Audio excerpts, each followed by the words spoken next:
partir d'une simple idée d'affaires à sa concrétisation obéit à un processus bien établi et bien défini. C'est ainsi que dans cette vidéo, nous verrons à travers 4 étapes des techniques et méthodes qui pourraient t'aider à poser de solides fondements pour le lancement de ton business.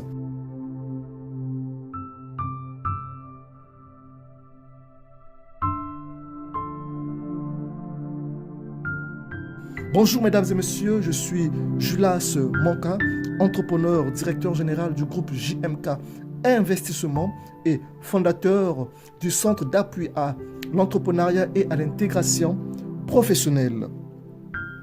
Alors beaucoup pourront me poser la question de savoir, mais comment avoir une idée d'affaires? Comment avoir une idée qui sera créée pour engendrer un ou une entreprise?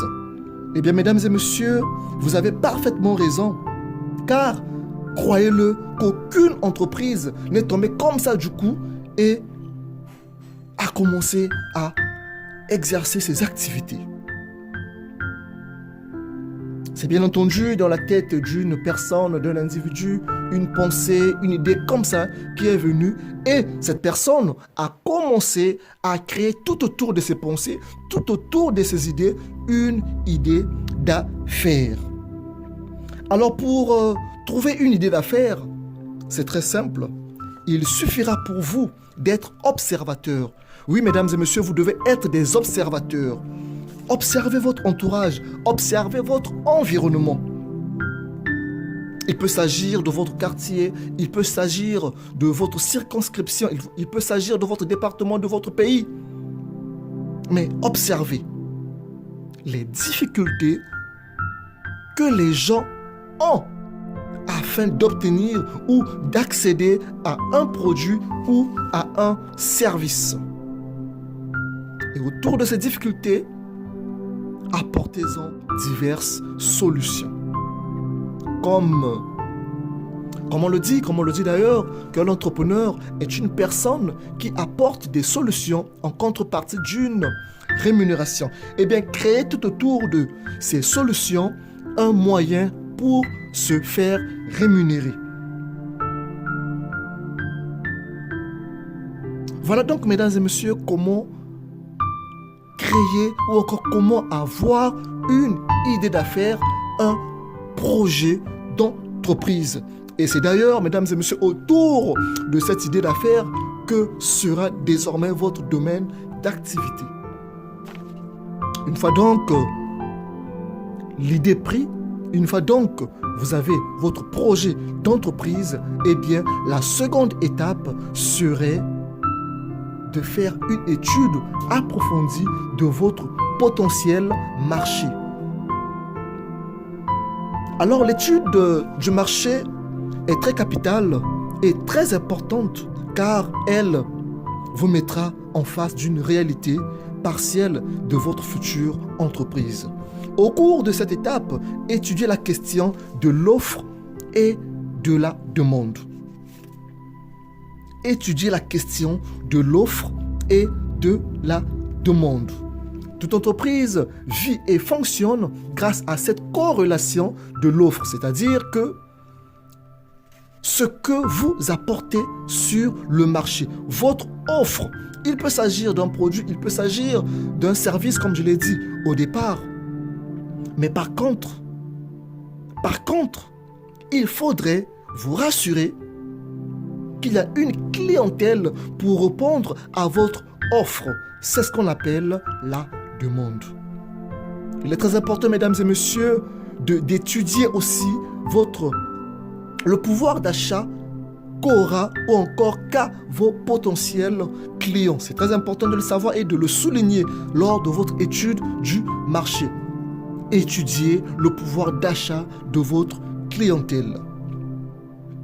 Toujours dans l'optique de faire une étude du marché, tournez-vous vers vos concurrents, vos potentiels concurrents.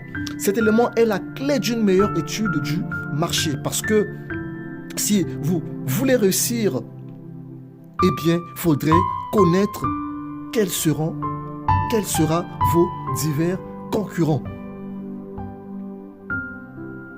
Si vous réussissez à connaître quel est ou quels sont vos potentiels concurrents évoluant dans le domaine d'activité auquel vous voulez vous lancer, c'est-à-dire connaître leurs forces, ce qui fait que les clients puissent préférer leurs services, leurs produits. Et de l'autre côté, vous devez également connaître leurs faiblesses. Alors vous aurez, si une fois maîtrisé tous ces éléments, vous aurez une arme puissante entre vos mains. Je me rappelle en 2019, avant de pouvoir lancer une entreprise basée dans le domaine informatique, j'ai dû faire le contour des affaires similaires dans la zone où j'envisageais m'installer, afin d'étudier bien entendu leur prix, la qualité de leurs services, leurs faiblesses, leurs forces. Avant d'arriver sur le marché, j'ai dû faire cette étude. Et au sortir de cette étude, eh bien, j'avais une arme puissante, j'avais une force qui pourrait bien entendu me permettre d'apporter une plus-value sur le marché. Ce que mes concurrents n'avaient pas à apporter à mes potentiels clients, eh bien moi, une fois que je m'étais installé, eh bien, j'ai simplement joué à ces avantages. J'ai simplement pris ces avantages avec moi et j'ai apporté une plus-value pouvant me permettre de me démarquer de ma clientèle. Alors, mesdames et messieurs, n'hésitez pas à faire donc, à connaître les faiblesses, à connaître les forces de vos clientèles. C'est ce que vous devez faire quand vous étudiez vos concurrents et ainsi faites de leurs forces votre préoccupation et utilisez leurs faiblesses à votre avantage. Troisième étape, étude de faisabilité. Oui, mesdames et messieurs, vous devez impérativement faire une étude de faisabilité. Alors, contrairement à l'étude du marché, l'étude de faisabilité consiste à connaître vos chiffres en matière, bien sûr, financière. Vous devez premièrement connaître vos capacités financières. Êtes-vous en mesure d'affronter votre projet d'entreprise après une étude du marché bien détaillée? Si oui, quel est votre potentiel chiffre d'affaires mensuel, annuel? Est-il possible que votre entreprise soit rentable et tienne durant les 3 années à venir? Ce sont là, mesdames et messieurs, les diverses questions que vous devez y répondre. Et si vos réponses sont positives, alors vous pourrez rentrer dans la phase finale. Eh bien, c'est l'installation, le lancement de votre projet d'entreprise.